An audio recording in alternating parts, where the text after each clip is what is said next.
Temos sol, chuvas e flores, as 4 estações. Temos vida em abundância pelo sangue de Jesus.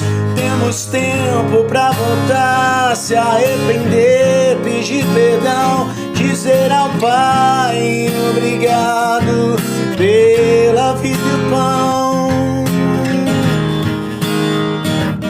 Como as plantas vão crescendo, assim também estamos nós, aprendendo que do Pai nós dependemos para viver. Temos um Deus que tudo pode e dará o seu perdão a quem se volta para Ele de todo o coração.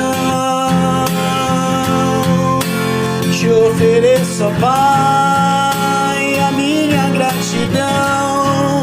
Sou filho e volto a casa, peço seu perdão.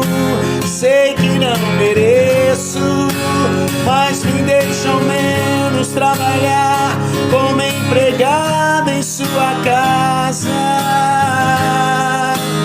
Filho, eu te amo e tens o meu perdão. Essa casa é sua, também do seu irmão.